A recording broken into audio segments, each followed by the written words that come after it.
Welcome back to another motherfucking episode of Legend of Comic Show. And today we got a sad story, but a story to remind people, stay in your neighborhood, do not go in other people's territory, do not invade people's space, have respect.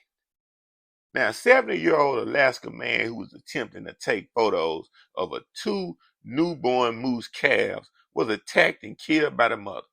You hear that? He was taking pictures of two babies and got killed by the calf mother.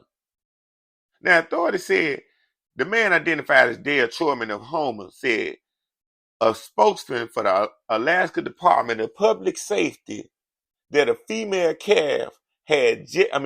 moose had just gave birth to her calves.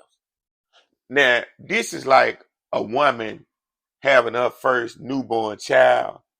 And when she goes out with that baby, she's very protective. I'm talking about a human being, female mother that actually loves the child, because we have some women that have kids and they don't give a fuck. But the real mothers, when they go out, they watching everybody. They extra careful with their kid because they know that their baby is so vulnerable and it depends on the mother to protect them, feed them, and make sure that they get through life and get to become an adult. Now, if you out there in the wild, close enough to try to take some pictures, because he had to be close. He's 70 years old. Now, I don't know if because of age he wasn't thinking right or what the case may be, but he should have been a whole lot far away from them and took far away pictures and then tried to zoom in with his camera later and edit it and take it from there. Or use a drone. That's what they got the drones for. You can buy a drone and be way off somewhere and just send that drone to take the pictures and nobody gets harmed. But anyway, this sad 70-year-old man got killed because he got too close to a moose that just had calves. I mean, we got to do better. In 1995, a man got stumped. And what are the odds of this? How about he was 71, just 1 year older than the other man? Now, he got killed because he tried to enter a building on the campus of University of Alaska in Anchorage. Now, the witnesses said before he tried to enter that the students had been throwing snowballs and harassing this moose. And this particular moose had just had babies too. So the moose was mad as a motherfucker. And just so happened a 71-year-old man tried to walk past them and they killed him. So the moral of the story is, don't go nowhere you don't need to go. When you're dealing with wild animals, just because you're watching on TV, Animal Planet, National Geographic, and you see people out there walking past the gorillas and shit, and the gorillas ain't doing nothing, don't you take your crazy ass out there and try this shit. You might just lose your life. Oh man, they wilding out. Do you know in Madison, Wisconsin, somebody planted some weed plants right in front of the Wisconsin Capitol? Man, that's bold as a motherfucker. I'm talking about a lot of weed plants in front of the Capitol. You telling me they selling weed at the White House or the other public house? Yep, I mean, y'all wilding out like a motherfucker in America right now. We are living in the days where the unexpected is to be expected. Let's get into it. Let's get into the story. Now, someone planted harvests dozens of marijuana plants in front of the Washington State Capitol grounds, but whoever planted it is over. I don't even know how they thought they was gonna harvest it. So they was gonna go out there and pick up these tall ass weed plants, like nobody don't see what they doing, and get away with it in front of the Capitol. Boy, some crazy motherfuckers. Anyway, Tanya Warwick, a spokesman for the State Department of the Administration, told the Associated Press in an email Friday that workers had removed the plants, but they couldn't tell if they were marijuana or hemp. The difference between marijuana and hemp is both of them is weed, though. Marijuana gets you high. Hemp doesn't.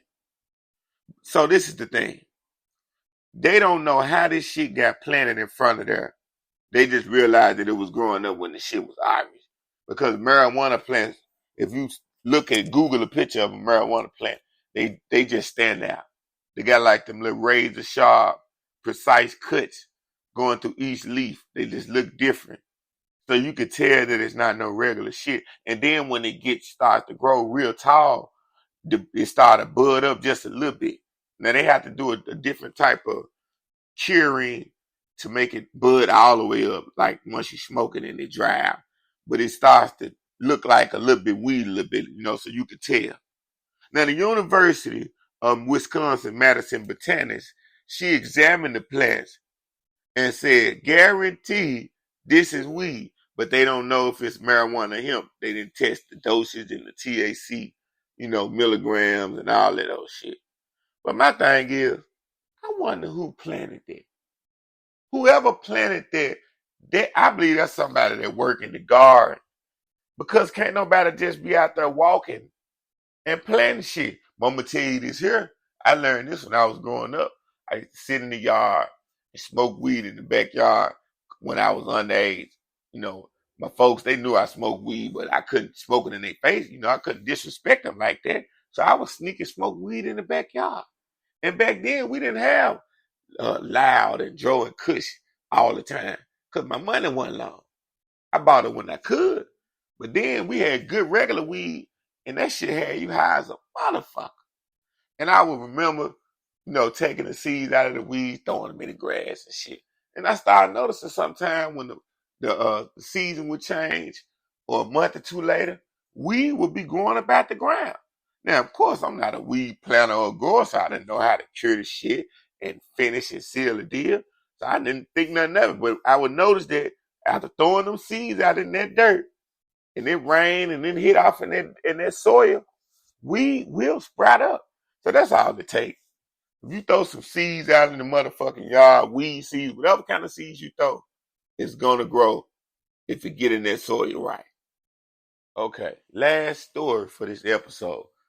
15 million bees got loose in Maine. A tractor trailer hauling 15 million honeybees used to pollinate blueberry fields crashed and overturned on Interstate 95. Ain't that a bitch?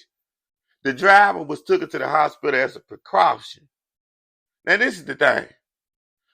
They saying that the bees were mostly contained and the goal was to save them. The state police said this, right? Now, first responders didn't realize the cargo was bees until the firefighters went down and checked for leaking fluids. And that's when they learned the hard way. Bees stung the shit out their ass. 15 million bees? God damn, they said they got stung at least a couple 100 times. Man. Now, only reason why they saying that they didn't get stung worse because the temperature was in the 40s. It was cold inside the truck. That shit, they're crazy. It took them 2 or 3 hours just to get the truck turned back up to the side down. The motherfucker was flipped upside down. The bees got loose.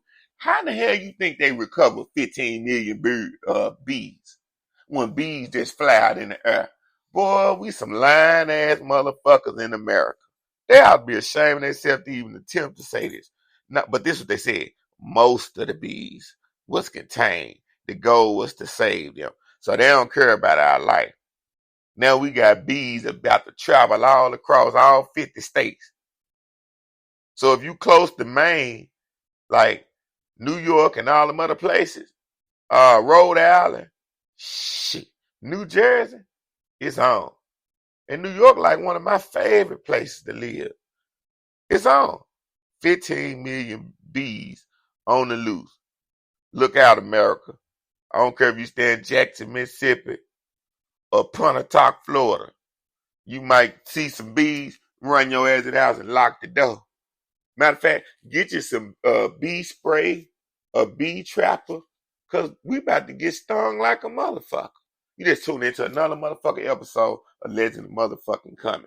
And it sounds like my throat a little crackly. I'm a little bit under the weather, but I'm better than ever. Do something with yourself. Do something with your life. You just might be somebody one day.